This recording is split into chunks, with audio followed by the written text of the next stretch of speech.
The views expressed by the individuals during this broadcast are their own opinions, and they may not be the same as those of their group or other organizations they may be involved with.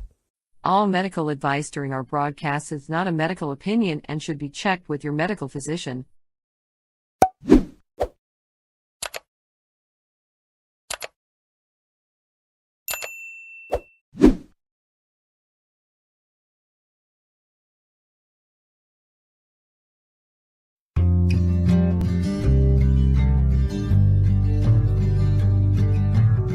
I want to talk about news, don't want the drama. From no pretentious media Madonna. I found me a great ganja mama. Cannabis and coffee with some marijuana.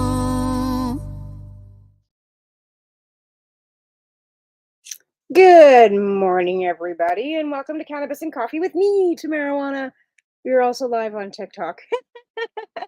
So we'll see how that goes, see how long they'll let me run for. I'm not sure if they'll let me run for very long because I don't like the word cannabis on TikTok. So I don't know how I'm going to do this. Let's see if I can flip this back around and do it that way. Okay, so I'm going to put that way, I guess. And I'll see if I can go back and forth. So good morning, everybody. No guest today. I had a guest that was lined up for last week, and then last week I had an emergency. My daughter moved from Calgary to Vancouver, which is a huge move for her. I can't say as I wasn't a little bit scared about it, because I kind of was. It's a big move, and she's 30, but I mean, and an adult, but I mean, yeah, I was a bit concerned because for her being by herself, a 30-year-old woman alone in a big city, but she's been living in Calgary since she was 18. So it's not like it's a big thing, but it's a big thing. In the interim, I've got her dogs here, or one of them. I ended up with two, but I've got Breezy, and then we now have Naya here too. So that's, what we're doing. But today's topic is drug reform, because as you know, the BC government now has asked for the federal government to kind of roll back on the decrim, but decrim is still here in British Columbia. We still are able to possess 2.5, I believe it's 2.5 grams of any illicit hard drug. Let's just double check on that. I think what the big deal is that people are using it in public, and that's a big thing. People don't want to see it being used in public. I don't want to see it being used in public either, myself personally. Like, it's a hard thing to worry about your kid being able to walk up, into a sidewalk and, needles and crack pipes and these things around, right? So let's look up and see what decriminalization. And I don't agree with decriminalization. We talked about decriminalization with cannabis as well, and I wasn't big on that because of the fact that it doesn't really regulate. It doesn't give you safe supply, and it clogs the courts, because then you're giving out fines and people are getting fined, and the courts are all full of people with fines, right? It's great if you want to generate money, I guess, but again, we're generating money with legalization of cannabis to the point of $2.5 billion a year with taxation, right? So that being said, decriminalization is the action or process of ceasing to treat something as an illegal or criminal offense, which is great. But again, if there's no safe supply, it doesn't denounce the poisonings and the deaths that are happening, right? And that's the thing. We are still seeing deaths. We are still seeing drug poisonings. We are still seeing a lot of people like having, drug poisonings. We lost a 13-year-old here a couple weeks ago because of fentanyl overdose. Now, fentanyl should never have been brought into anything. To be fair, fentanyl's an anesthesia. Okay, they use it in the hospitals for high levels of pain and to put you out during surgeries. So really, how it got to the streets, I guess it's no different than the Percocet or OxyContin crisis as well, right? But again, here we are back in British Columbia with decrim. So my stance is basically that we should have started like we did with cannabis. Cannabis was rolled back so that patients couldn't grow their own, right? That was how licensed production kind of got started. The Conservative government at the time, led by, Hale Harper, decided that they were going to take away our rights to grow our own medicine. So in order for that to happen, they would have to produce enough cannabis to be able to supply all the medicinal users in Canada. Hence why, they've restricted it. I figured they would. Anyways, they then decrimmed or then they started licensed production, because what they wanted to do is make it so that none of us could grow our own plants. In the interim, a bunch of us got together. It was the Cannabis Coalition across Canada, and we raised enough money to hire one of the best lawyers in Canada, and we fought them, and we won. Okay, so we have an injunction in the Supreme Court of British Columbia holding that MMAR status for patients. Okay, and if you're not familiar with licensed production or with cannabis, what we did to get it to where it is, started back in '98 with the Hitzig case. Patients were then given a Section 56, which is in our charter rights. Section 56 is the ability to medicate and take care of yourself for your own personal needs. So these patients then got Section 56s, which then pushed the Canadian government to come up with a program, which then introduced the MMAR, which was the Medical Marijuana Access Regulation Program. That went ahead. It started in 2000. It went ahead all the way up until about 2013-ish. It was 2013. Let me just double check that, because we got legalization in 2015. So when did Harper decide to take our licenses away? Hang on. We'll look that back up. When did Harper want to take MMAR away?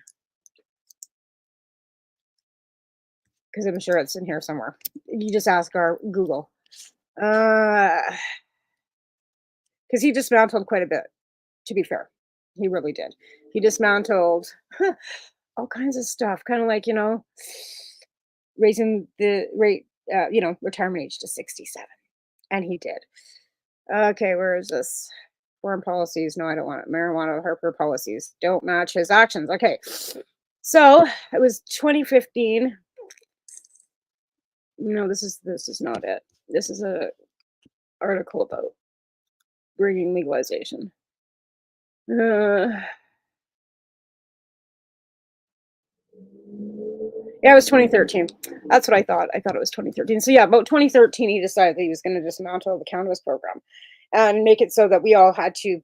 In fact, they wanted us to cut our plants down and send them into them in kitty litter. That's what he asked for. So we sent him kitty litter outright. Boxes of it filled with cat shit. And we did. We spread cat litter all over the front steps of Parliament fucking Hill for him.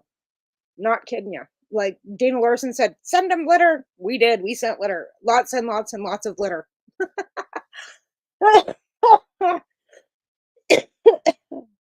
Which was funny, to be fair. Anyway, so back then, we then hired John Conroy.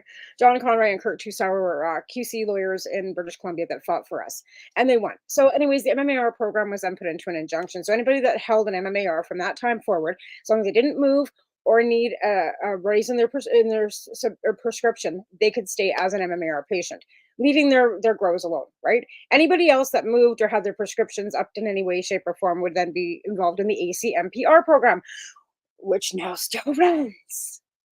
It does. So if you need medical exemptions, you can go to a doctor, get your licensing, and you can grow more than 4 plants. In Canada, it's legal for 4 plants, right? So anyways, back to where we started. We started with licensed production sites, right? Big grows by big corporations. There was Tilray, Tweed, Aurora, Origami, all Origami. They all came out, right? Now there's all kinds of them. There's micro grows. There's all kinds of different production, right? So stores have variety. They're tested.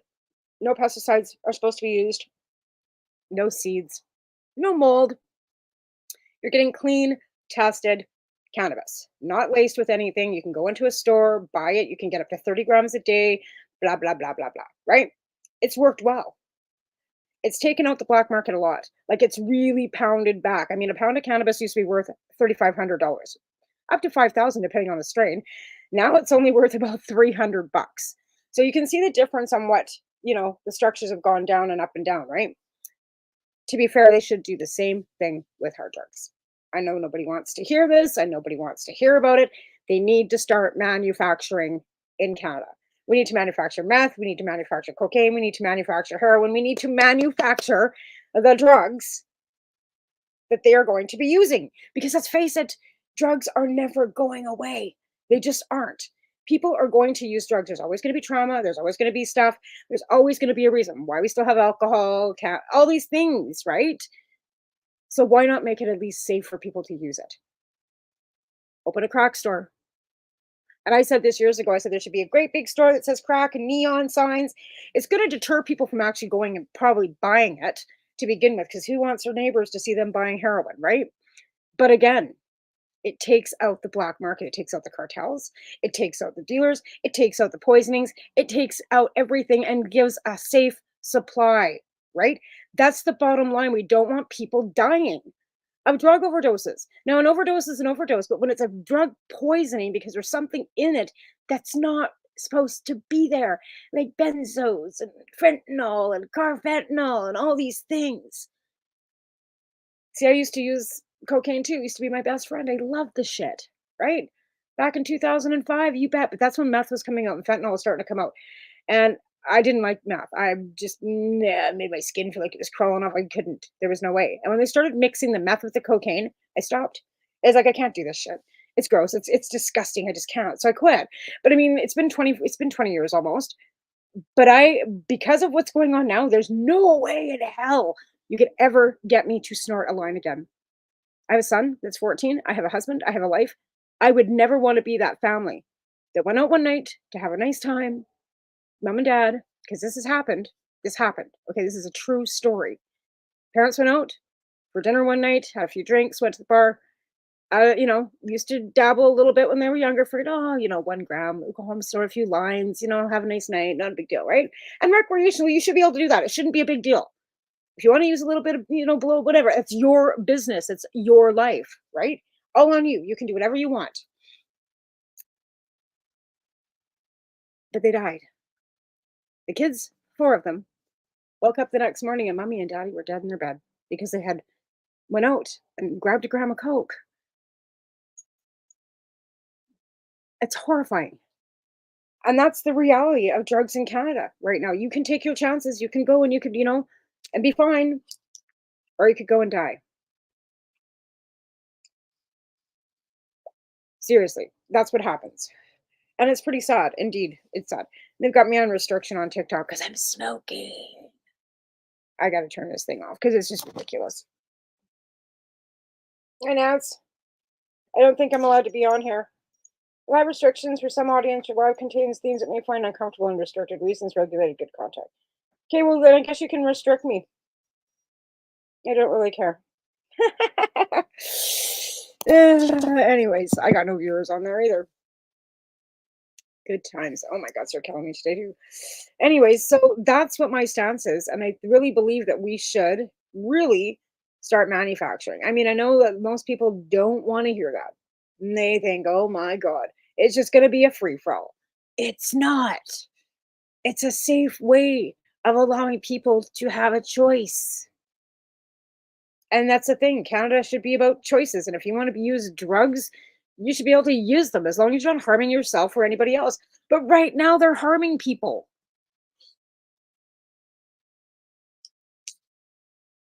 And that's disgusting. Like, really, we shouldn't have to deal with people dropping dead because they wanted to go out and have a little fun one night. But I guess that's how it goes these days. Like I said, I would never even think about doing them again. Just for the simple fact that I could wait and not wake up. And I'm good on that. But again, manufacturing should be ahead of let's decriminalize and let's give them all the stuff and and let's be clear, the government's not giving anybody free fucking drugs. They're not. Reason, well, they could give, drug addicts drugs. They should be able to give, people insulin. Nobody was getting free drugs. Narcan, to save people from dying, you can get those for free. But you're not getting high off of Narcan, you fucks. It's to save somebody's life. So nobody was giving them free drugs. Even the safe supply that was very limited in Vancouver wasn't fucking free. Wasn't. Just saying. And our cannabis for us medical patients never was free either. Ever. We were getting crap out of Flin Flon fucking Alberta when I first got my license. That was garbage, okay? It was like shavings. Pencil shavings in a bag. But hey, that was supposed to be safe supply too, and it was crap. But again, we need to start looking at the big picture here. Drugs are not going away. Addiction's not going away. Unless you plan on taking poverty right out from underneath us and making everybody independently fucking well off so they don't have to ever struggle or worry about where the next meal's coming from, you're going to have trauma. and you're going to have drug abuse and houselessness and all these things. Again, this is totally off topic from what I usually do. Usually I just talk straight cannabis and that's it. Today we're talking about drug reform and the difference between what needs to be done and what's not being done. And putting people in jail for drug use is absolutely ridiculous. You got fucking old next door fucking neighbor here, Danielle Smith, flopping about throwing homeless people in jail. Forced sobriety. It doesn't work. It doesn't. You cannot force anybody to do anything. You put them in jail. Oh, I saw God. You didn't see God. You saw a fucking goddamn fact that you couldn't do anything. And you had to give your mind something to do. There's no fucking God. Get over yourselves. Like, fuck. Anyways, you are the one that has choices in your life. And yes, if you choose to get up and do drugs, that's on you, right? You can choose to not to. But if you're addicted to the drug, which means your body's physically addicted, you get sick. And people have to figure out how they're not going to get sick. Suboxone helps, methadone helps. But if they're not ready for that, you have to think about the person you're dealing with, not yourself. And all you do-gooders out there that think that you're going to fucking save an addict, you're not. Take it from an addict. You're not. I'm a recovered addict, but take it from somebody who's been there. You forcing and you pushing and you doing and you saying and you do it does nothing. Praying to God doesn't help them either. Doesn't. What helps is you actually fucking just supporting. A lot of times people follow drugs because they're alone. They're alone. Okay? Boredom, depression, lack of money, poverty. Poverty. Nobody wants to talk about a universal, benefit either. Nobody, because God knows it's going to be more socialism. I'm not a socialist either. I'm a centralist. Okay, I'm fucking straight down the middle. I totally am. I do not lean left. I do not lean right. I lean right down the fucking middle. I believe for equality for everybody. I believe that everybody should be able to do whatever the fuck they want. I believe people should be able to make money and not have to give it away. I also believe that you should be able to, give a little bit of extra away if you're a lot better well off to help the unfortunate. But I also believe that everybody has choices.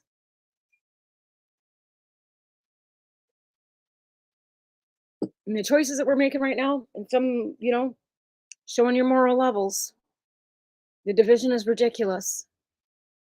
All this shit coming up. And you guys don't even know what's going to hit you. Because the rise of the right is here. Oh yeah, Hitler's rising. Sorry to say that. Schmatzis, I guess. On this fucking app, you can't say the word because if you do, you get more restrictions. But yeah, the rise of the schmatzis are back. So if you guys like that idea and you think that's good, you're fucked. Because then there's going to be no choices. They'll just take it all. And you'll be living in a box. And wishing to God you had voted different. Just saying. Look back. Because history is fucking repeating itself over and over. But we have two great substitution programs going on in Canada. Or actually, there's probably more than that. We have one in Vancouver. Unfortunately, the organizer and the leader that started that passed away on us a couple weeks ago. And Neil will be, the funeral's coming up here. It's by invite only. So if you haven't been invited and you don't know whereabouts and you want to attend, get a hold of Glenn Wells because he's and Cindy Hemrick. They're the ones that are organizing it. I will not tell you where it's going to be, even though I know because I've been invited. That's something that they have to do because it's a private event.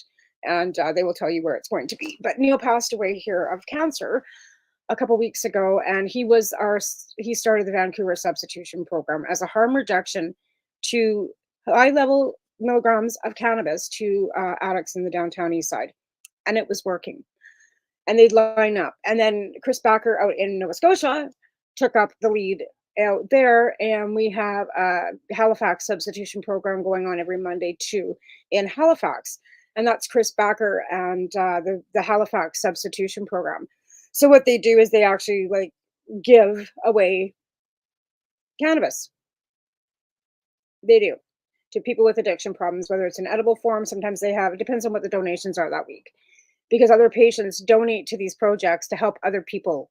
And it has helped a lot of people. A lot of people who are sick with cannabis, with heroin addiction and stuff, find relief in using cannabis as a substitution. Myself personally, if it wasn't for cannabis, I'd still be smoking crack. And that's what helped me get off cocaine was cannabis. I'm not gonna sit here and tell you any different. I smoked probably a quarter pound of weed a week until I could fucking finally just say I'm good. I wasn't craving cannabis or cocaine anymore. I didn't need to, and that took about, I would say, 6 to 8 weeks of just staying by myself and just kind of like watching TV and smoking cannabis, and anytime I was craving smoking, and anytime smoking, and that helped a lot. So it took about, yeah, and then I was back to work and went and got a job and started my life back up.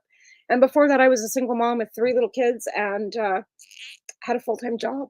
And my ex fucked me up, and I took a trip for 6 months on a crack pipe. I did. And then I got off, and I've never touched it again since. Well, that would be a bit of a lie. I have snorted a line here or there, and over not in the last 5 years, but in the last, I'm not going to sit there and say I haven't, but I did. And it wasn't a slip. It was a slip, like, but it wasn't like a big thing. It wasn't like, I fell back into addiction. I didn't. But again, the things happen along the way. And I found that alcohol was something that I would lead me back, and I just quit drinking a lot.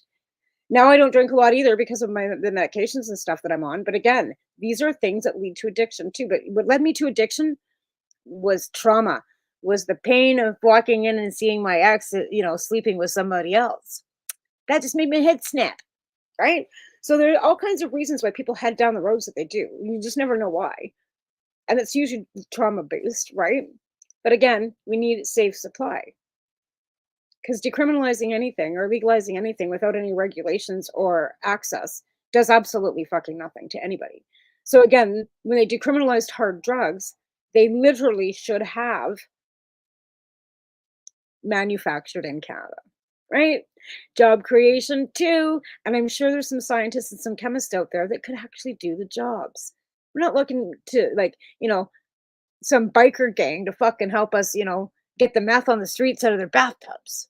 That's not what I'm saying. I'm absolutely saying that it should be manufactured in labs by chemists and then put into stores that are regulated with an age limit on them, like a liquor store or a cannabis store, and supply them safely. You bet. And I'm telling you, it would drop. Crime rates would be exuberantly low. They would be. In fact, cannabis possession has gone down, like, criminally, like 95% the crime rates. 95%. Because they just don't bother anymore, right? What's the point of fucking busting somebody for a joint or for 3.5 grams of cannabis, right? Or even 30 grams, under an ounce. Like before, we figured under an ounce. It's an ounce is 28 grams. You can legally purchase now 30. You can mail 30. I got busted for mailing 4 and got a criminal record for that. So back in the day, us OGs fucking fell down for you to fucking have legalization. We did. We took one for the team. Hi. I did. I took one for the team. And I'm just fucking, and it so fucking rakes me because it's not just a possession charge, right? It makes it so that I have a felony on my record. It was an indictable offense. And that breaks me to know that 4 grams of cannabis in the mail made it so that I'm a fucking felon. Like Donald Trump. So I guess that means that, if he can travel all over the world, maybe I should be able to too, right? And get a job and all these things without having to tell him whether I got a record or not. I have a job. I don't care about my record, but I've never done anything but cannabis, right? I bounced an NSF check when I was 20, and that's on my record too, but apparently I'm a criminal. And I will talk about that till the day I die because it's the worst. And the worst part about it is that I can get a pardon. It's not even a pardon anymore in Canada. It's a suspension. And it was in print in Maclean's magazine, so it's never going away.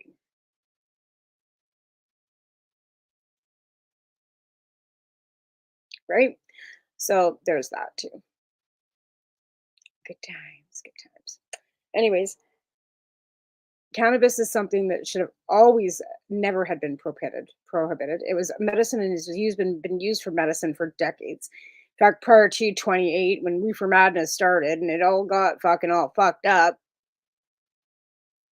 cannabis was used as a medicine for many things. menstrual cycles, pain, all kinds of stuff, right?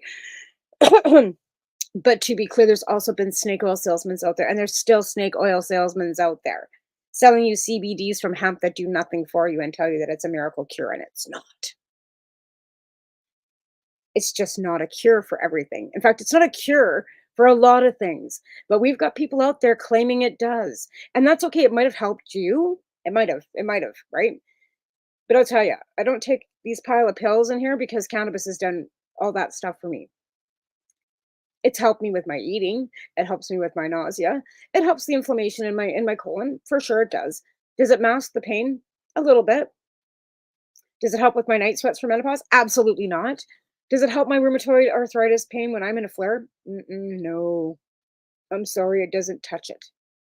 I have to take morphine, no matter how I fucking slice it. No matter how much rub I rub or how much this and that and that and this, it's back to the morphine for the fucking rheumatoid arthritis pain when I'm in a flare. Now, when I'm not in a flare, I don't take it at all. Like, no, I'm not in a flare. Okay. I am fully okay. The methotrexate's got my immune system totally, boosted down so that I'm even and I'm not flaring. But if my body decides that it's going to go fuck you and it's going to start eating itself, I'm taking the fucking morphine straight up. Because this stuff, it helps. It does. It definitely helps. A lot of people. I've got another friend with MS that cannot take pharmaceuticals at all. She's allergic to many things. Cannabis is the only thing that gives her relief. I'm not disputing anybody that has the ability to use it for what they can. But I'm saying there are some of us out there that it doesn't help a lot either, right? There are two sides to every spectrum. Just like some medications like penicillin don't work for a lot of people either. My dad was allergic, or we thought he was allergic to it until they actually gave it to him in the hospital. And then, it worked.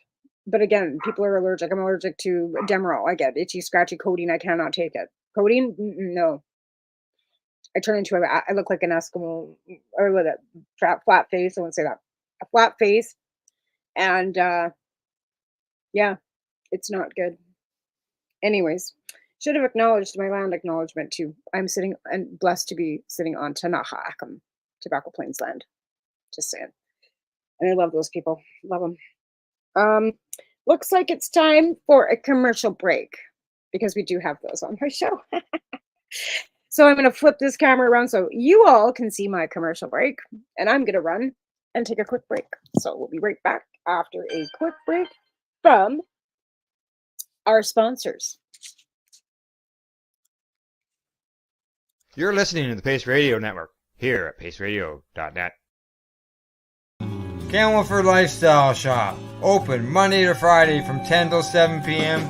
or by chance. Check out our flags, our t-shirts, plus our hats, and look of that supply of rolling papers, plus much more. We've got bongs and your favorite herbal vaporizers. Look at all the incense we have, as well as for those who collect knives, check out these knives in our collection.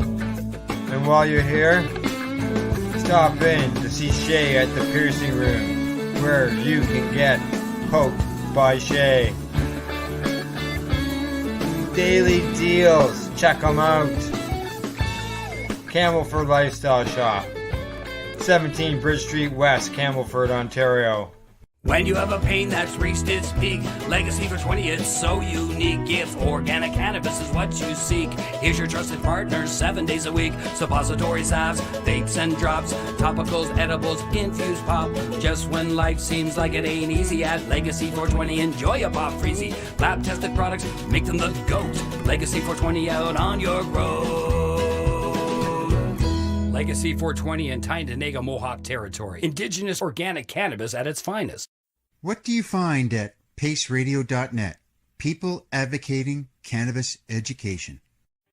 Limestone City Hydroponics is Kingston, Ontario's hydroponics shop, Take your growing to the next level and create the optimal environment with a tent kit, or maximize your yield with an ebb and flow flood table kit. Either way, Limestone City Hydroponics has more sizes and options to fit your needs. Are you looking for the power of the sun that adapts to your budget? Then look no further, as they have professional grow lighting. They have indoor grow systems that are easy and cost effective, with many options to fit your living space and lifestyle. Cultivate your growing potential. We have everything you need to succeed. And if you can't make it to the store, they offer local delivery to the greater Kingston area. Remember, when you're looking for experts to help you grow, then look no further than the locally owned Limestone City Hydroponics, 105 Sunderland Drive in Kingston, Ontario. Call them at 613-548-0420.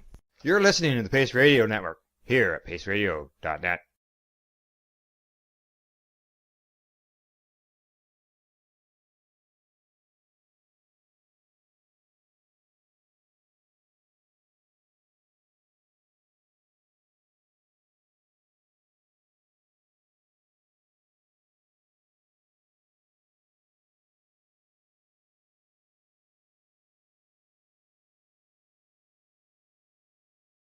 Okay, I'm back. Sorry, I had to, do some things. And, I mentioned that my guts were killing me this morning, so they are killing me this morning, but that goes along with colitis, right? Yeah.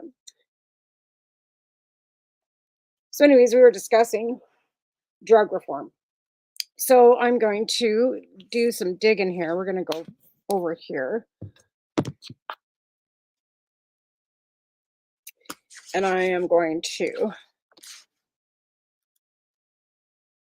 Okay, so we were looking up we were looking up when Harper decided to take our fucking grow away. So that was my Harper take.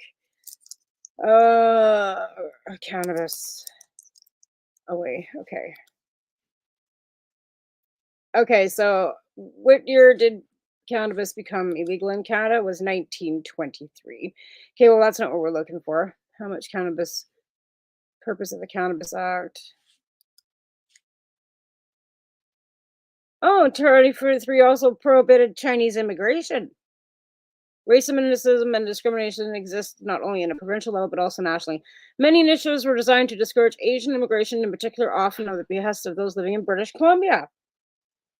How disgusting is that?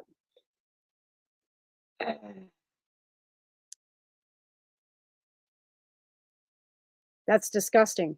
Like, that's disgusting. I didn't even know that. So in 1923, Canada adds cannabis and hemp to the Opium and Drug Act. Cannabis becomes illegal to this day. Well, no, it's not. The reason why cannabis is outlawed remains a mystery. At the time, hardly anyone was using it to begin with. Jesus Christ, are you kidding me? Like, that's ridiculous. Hardly anybody was using it anyway, but they still prohibited it in 1923 in Canada. Never mind prohibited Chinese immigration, too. Like, what kind of fucked up shit was going on back then? Oh, yeah, the same shit that's going on now. Right? Prohibiting immigration. What the fuck is that? Like, I didn't just read that, did I? Like, how come I didn't know that? That's disgusting.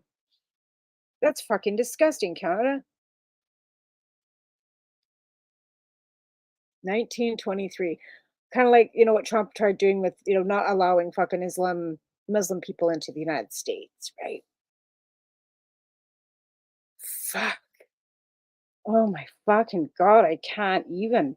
All right. Now that I've had a bit of a meltdown about that, I was trying to find out when Harper decided that his vehement opposition, Stephen Harper calls marijuana infinitely worse than tobacco.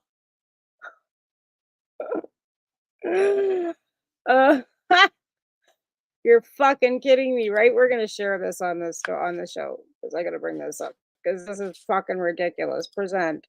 We're gonna video share a screen and we're gonna share the screen with this.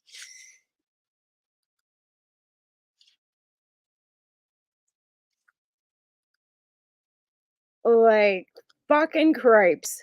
So here we are. This is a CBC article from 9 years ago, I guess, right before Trudeau took over, because here we are with Harper. Here, I will flip this around so you guys can see what I'm talking about, if anybody's actually paying attention. So Stephen Harper then decided that marijuana was infinitely worse than tobacco. Oh my God, not tobacco. So that being said, okay, so I'm going to hold this up so that the viewers on TikTok can see this too, because I actually have people watching. Maybe not on here, but on TikTok I do. I actually have viewers on here too today. Hey, folks. Anyways, yes, it is also Indigenous History Month. Don't forget that. And it's also Pride Month. Don't forget that either. Oh, and Men's Mental Health Month. And also Women's Strike, I think. I'm confused about that. We'll talk about that in a minute. We're going to go back to this, so I can't keep popping all over the place because of my attention deficit. Sorry, folks. So Conservative leader Stephen Harper expresses vehement opposition to marijuana, once being called, again, calling it indefinitely worse than tobacco, as a campaign to stop Montreal on Saturday. Tobacco as product does a lot of damage. Marijuana is indefinitely worse and is something we do not want to encourage, Harper says. Trudeau pledged to work on legalization policies right away if he was elected. Conservatives push anti-pot message, vows to fund combat drug labs. He made the remarks in response to a reported question about why he's so bothered by marijuana, given that tobacco and alcohol are regulated and many use pot legally for medicinal purposes. There's an overwhelming and growing scientific and medical evidence about the bad long-term effects of marijuana, he said, not providing any examples, because there are none. They have done absolutely no studies. They have no studies. In fact, in 2003, the Conservative government came out with, they were going to look for the harms. They got none. 2002, we had the Senate report that is like 500 pages of not harm in cannabis. There's no harm in cannabis. A fucking 2-book fucking thick stack. I've got it somewhere. Of fucking people that, Senate report 2002. We're going to bring that up. But this guy here, Harper, thinks pot leads to mental health issues. It doesn't, okay? Unless, you cause me being crazy. But it's got nothing to do with me being crazy. I was crazy before I started smoking cannabis. I wasn't crazy either. None of us are crazy. But you know what I mean? Like, it's just, some of this shit that they come out with is just ridiculous. Like, absolutely fucking ridiculous. So yeah, so that was Stephen Harper's stance on cannabis. And I just wanted to go back to the year that he tried. Like, I know that there's more to this. I know there's more to this because I fucking know there is. Okay, we're going to go back to here. Harper licensed cannabis grows.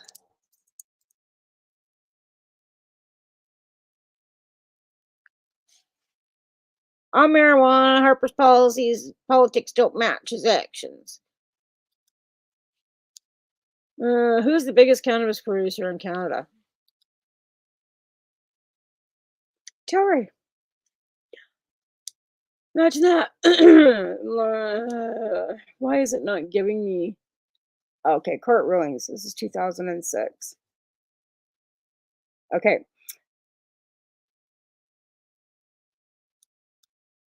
We're going to go here. So this is another court. This is the court case that we won.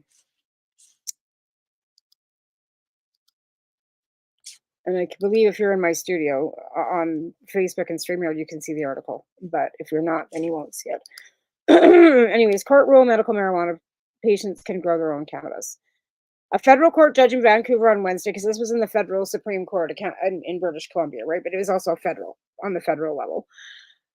Ruled medical marijuana patients have the constitutional right to grow their own cannabis, striking down a ban introduced by Stephen Harper's previous Conservative government.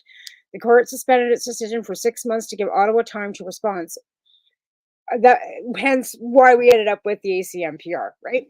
A group of British Columbia residents took Canada to court in 2013, arguing a new law required medical marijuana patients to buy cannabis from licensed producers. And that was our Cannabis Coalition, headed by Jason Wilcox, rest his soul, and John Conroy was our lawyer, and I was the rep for Alberta until I left Alberta, and then I came to BC, but I was involved right from the very beginning too, raising money, doing online auctions, just getting the word out. There was so many of us. There's also like people like from coast to coast to coast. Like Kim McNary was up in Yellowknife. Like we got Deb and Mom on the East Coast. We got everybody on the West Coast and everybody in between that was cannabis patients. We literally, I think that was one of the only things that united us, to brought us together, that they were taking away our gardens. Like that was like, I was in the Edmonton Journal all over it. Like I was just like fucking losing my mind because we still can't afford to buy a lot. Like we're still like way under our grammage, like our licensed cannabis consumption per day. There's no way that we could, well, we do, like between the two of us, it's like 2 ounces a day. But I mean, and ounces are pretty cheap now. So actually I probably can afford more now than even I could then, because back then, even on the black market, sometimes ounces were $250, right? Hi, Lorna, how are you doing this morning? I'm just doing my cannabis and coffee show. So I've brought you to me I'm doing a live stream on StreamYard. It's my cannabis and coffee show.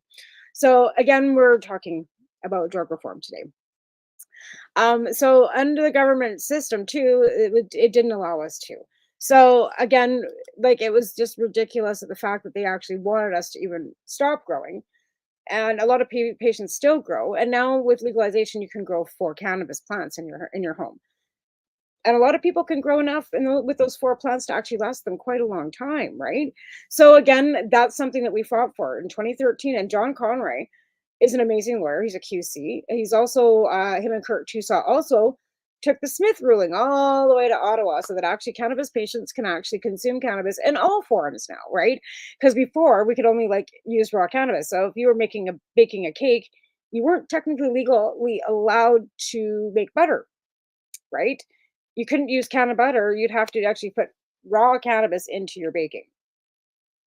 Anyways, Owen Smith was busted with that. We all know Owen, or some of us know Owen. I know Owen. And Owen Smith was busted baking cookies for the VCBC in Victoria. And him and Ted Smith took it all the way to the Supreme Court of Canada. And they won that too, because of our charter. So because we have rights in Canada, we are able to do these things now because of rulings that came out of the Supreme Court of Canada. But to be fair, it's always been the courts that have given us the rights as patients. It's never been a doctor. It's never been a politician. The doctors still, because and honestly, I don't blame them. There's been never any research done on dosing. There's never been any direction for them to go on. There's never been enough research done on cannabis to be able to give them a bottom line base to go on. And I understand that completely. Why the new Health Canada, recommendations are to do that research, to put money into doing the research, because we need to, whether there's harms or not harms. And there's so many case studies, because there's so many of us patients that could give them the information that they're looking for. They could test us, they could take my blood, they could do all these things. It wouldn't take that long to actually get a baseline for dosing. But again, there has to be political will, and there has to be people that are willing to do that and push the envelope. And some of us still do, but it's because of legalization. Our cannabis patient groups have really kind of petered out. And why I keep doing this, because I really think it's important to keep engaged and keep educating people, because cannabis is legal now, and that more people would be wanting information, and they can get it from our networks, right? So that's another reason why I keep going on about this and talking about drug reform and talking about cannabis. It's super important that we keep engaging with everything, right? So here's another little thing I'll show you. Let's see if I can bring it up. I don't know if it will bring it up anymore anyways.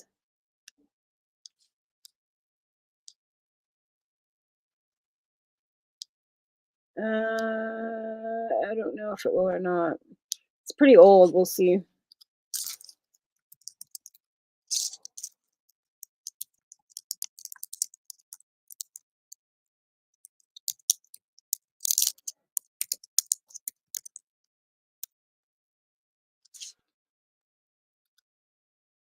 Yep, here it is. So back in December 2012, I guess it was. Website using cookies. Okay, whatever. So this article here is me, because they were taking our plants away, and I was not having it. Not having it in any way, shape, or other lives say we can. We can what?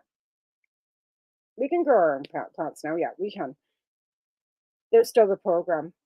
Other lives say we can't. Can't what? Sorry, I'm missing you. I'm missing. We can't grow our own medicine? Yes, we can. Or that we're restricted.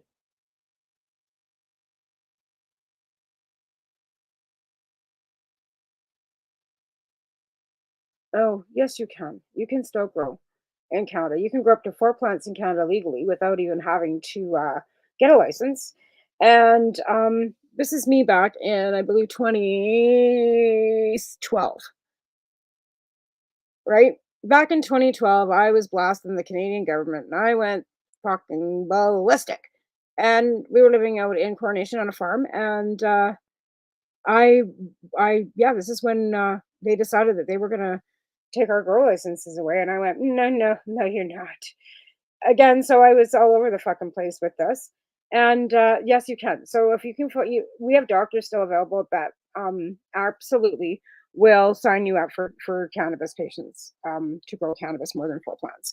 I know several. So if you are in need of help, just reach out, because I've been doing this since 2007, Laura. And there is absolutely, I don't know what live that says you can't or who says you can't, but you absolutely can. In Canada, if you're in Canada. Like if you're not in Canada, then I can't, I don't know what what it is. But if you're in Canada, you can absolutely get a doctor to sign paperwork. Health Canada still has, and it's called the ACMPR program. And you definitely can. That's just, yeah, you most certainly can. And like I said, if you need help, just get a hold of me. I can teach you all kinds of things. I've been doing this a really long time. I've been a patient since 2012, actually, or 2011, or was it 2012? I don't know. But anyway, so this is the article that they came. Edmonton journalist came out to the farm and did a great big article on me and my plants and my son. And yeah, this was the article in the Edmonton Journal. And it says basically, as I'm a gardener, and it was something that really, like, it was like when I was not chasing around Taven, at 42, I was taking care of 130 plants, various grow stages, from early clippings to 30 or 40 plants in each bed, and that was my life. Chasing around my kid and fucking growing weed. It was great.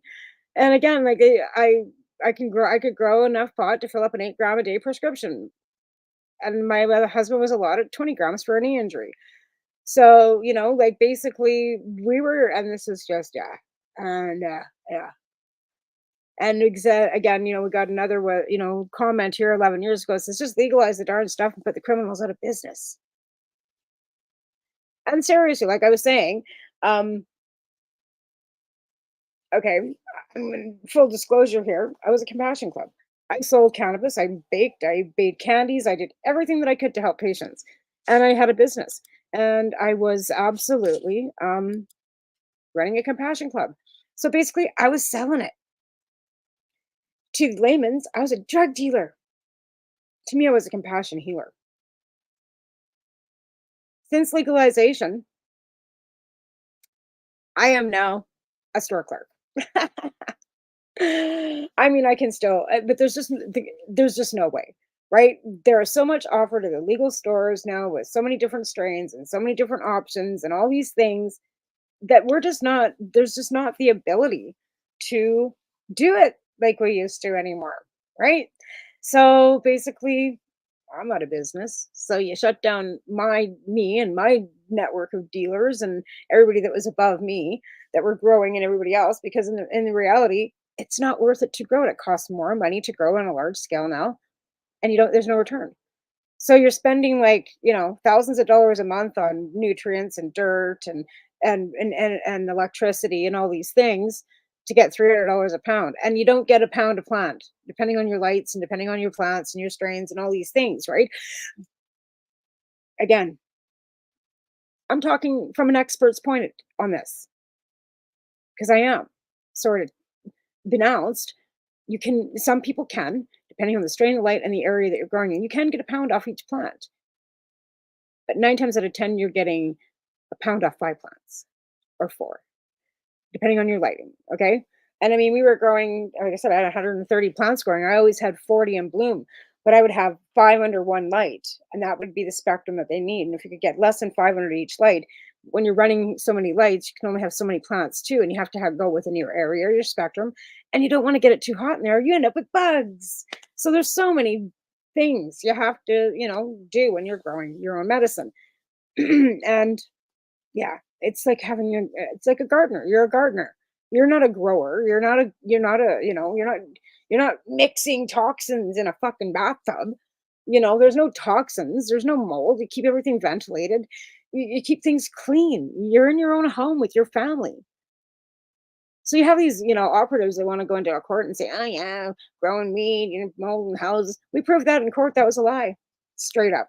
We proved it was a lie. Why we got our grow rights back. And they had the Crown had some pretty good, ex-cops and all kinds of things as their expert witnesses. And we debunked every fucking one of them. Every one of them were debunked in a court.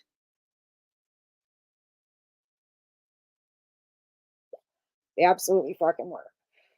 So, why cannabis is legal now? And I think actually in reality, we should be able to grow more than 4 plants. And that would be, but again, 4 plants is better than no plants. Right? And that's where I'm at, right? Yeah. Oh, my kid, he needs to get his fucking shit together. He has a test to take today. And I bet you he doesn't even fucking remember. Okay, I just had to, give him a heads up. Like, do you have a test today, dude? Like, that you missed last Thursday? It's almost the end of the school year. My kid's done fuck all. Anyway, that being said, yeah. Okay, he's in it. Yeah. Ooh, all right. He's doing his test. And I'm such a scatterhead sometimes. Sometimes it's because I haven't smoked enough cannabis. Like I take my medicine when I get up in the morning, but sometimes it's like I need more. So the cannabis does help with my attention deficit, even with the medication that I'm taking.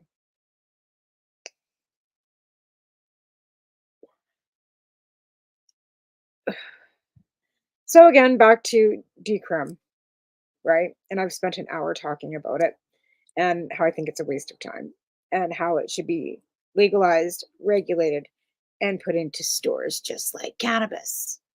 All of it. All of it. In fact, put it in with the cannabis. Seriously. Put the bars back on the windows. Put the fucking things behind fucking, whatever, and infuse it in with the cannabis. Start manufacturing it and put it in stores. And you're going to find less death, less crime, and less dealers. And it is June the 10th, 2024. And I'm going to take that to my grave. And I'm serious. Put it in the stores, cocaine, heroin, meth, MDMA, all of it, LSD, all of it. Mushrooms, all of it. Manufacture it, regulate it, and put it into stores with the cannabis. Make it separate stores if you like. Put it in with the cannabis. Put the mushrooms in with the cannabis, or have mushroom stores separate, or have all kinds of different separate stores. Because then again, that's job creation, small businesses, right? Economic growth, and safe. Safety first. Public health and safety. Keeping it away from the children. 19 and over only, right? So we wouldn't have 13-year-olds dying in the streets of fucking overdoses.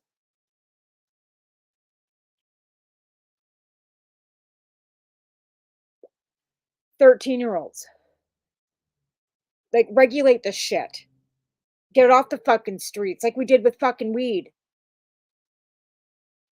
It just pisses me off. That 13-year-old lost her life because we're not smart enough to fucking do things right.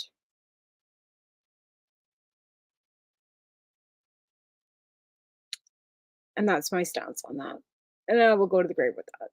Like I said, I will die on that hill. Legalize it all. Like, get it into stores, get it the dealers the fuck out of it. Like, seriously, just do it and get it done so people will stop dying. Anyway, my show on this network is over. I've got 4 minutes left on here, and I'm going to stop on this one here. Thanks for joining, everybody. Thanks, Lorna, for being part of the show and engaging and asking some questions, because that's what makes this better, right? Is when we get some engagement, we have people asking questions so we can actually answer them. And yeah, like I said, again, you can still grow more than 4 plants. If you have a cannabis medical reason to grow more, you can definitely get a doctor to do that for you. I can help you with that. If you ever need help getting to a doctor to get a license signed, I can help you with that. You can legally grow 4 plants in Canada now, as it is. You can go to any store and buy up to 30 grams. You can buy more than that, because most stores will do a couple transactions. So you can go in and buy an ounce, and you can go in and grab some vapes and, some pre-rolls and everything else, and they'll just do it in different transactions. It's not like you can only get 30 grams a day, because I've done it. Anyways, and 30 grams a day, you're not going to smoke all in one day. And if you do, good for you, man. Taking it for the team, but there's no way I could smoke that much in a day. In fact, I buy that for about a week. And then I also have my vape tip that I, use on when it's, not so invasive. And I quit smoking cigarettes, and I don't want to smell like an ashtray no more than I want to smell like a dirty roach. So I smoke vapes because I find it less invasive. People don't, seem to be noticed it so much. And like I said, I've quit smoking cigarettes too. So I'm pretty proud of that. I've been smoking for like fucking 37, 38, almost 40 years. And I put them down. I haven't had a cigarette in almost a month. Like an actual cigarette. I've been smoking this vape, and it's not, so I'm not nicotine free, right? Because it's got nicotine in it. But I'm on 10 milligrams of nicotine, not 20. I bounced down already. I've got a one that's here that says 6, because I guess 6 is as low as you can go. And I'm going to try and get there. Like, I want to try and get down to the lowest level of nicotine as I can, and then just put it down. So I haven't said too much in public or out loud, because that's pressure I don't need. Anytime I say I'm going to quit smoking, I always feel pressured, and I'm not.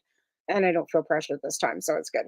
So anyways, I want to thank everybody for joining today, and you'll catch me again live Wednesday night on Pace Radio Network with our Pace Radio show with Al Graham. And I want to thank our sponsors, who are Legacy 420, Campbellford Lifestyle Show, and the Limestone City Hydroponics in Kingston, Ontario. Nice people. They got Al lined up with microgreens. I think I'm going to have to get them to send me some all the way out here, because I don't know. Right now, I'm so broke, I can't even afford a tomato plant, to be fair. I mean, it's bad. But we're just kind of trying to get through all, and it's not doing so great. So, yeah, there's that. Anyways, you guys have a great week. I'll catch you on Wednesday.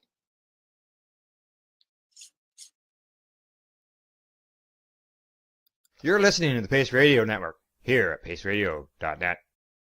The opinions of the individuals during this broadcast are their own, and may not be the opinions of their group or other organizations they may be involved with. All medical advice during our broadcast is not a medical opinion and should be checked with your medical physician. When you have a pain that's reached its peak, Legacy for 20, it's so unique. If organic cannabis is what you seek, here's your trusted partner 7 days a week. Suppository salves, vapes and drops, topicals, edibles, infused pop. Just when life seems like it ain't easy, at Legacy 420, enjoy a pop freezy. Lab tested products, make them the GOAT. Legacy 420 out on your road. Legacy 420 in Tyendinaga Mohawk territory. Indigenous organic cannabis at its finest. Enjoy the buzz of legalization with Campbellford Lifestyle Shop. From lights to plant nutrients, books, consumption accessories, and more, we've got all your basics to grow or consume cannabis. Visit our info center or take a look at our piercing services and body jewelry, now available in-store through Campbellford Lifestyle Shop, 17 Bridge Street West, Campbellford. Limestone City Hydroponics is Kingston, Ontario's hydroponics shop. Take your growing to the next level and create the optimal environment with a tent kit, or maximize your yield with an ebb and flow flood table kit. Either way, Limestone City Hydroponics has more sizes and options to fit your needs. Are you looking for the power of the sun that adapts to your budget? Then look no further, as they have professional grow lighting. They have indoor grow systems that are easy and cost effective, with many options to fit your living space and lifestyle. Cultivate your growing potential. We have everything you need to succeed. And if you can't make it to the store, they offer local delivery to the greater Kingston area. Remember, when you're looking for experts to help you grow, then look no further than the locally owned Limestone City Hydroponics, 105 Sunderland Drive in Kingston, Ontario. Call them at 613-548-0420. We are people advocating cannabis education here at paceradio.net.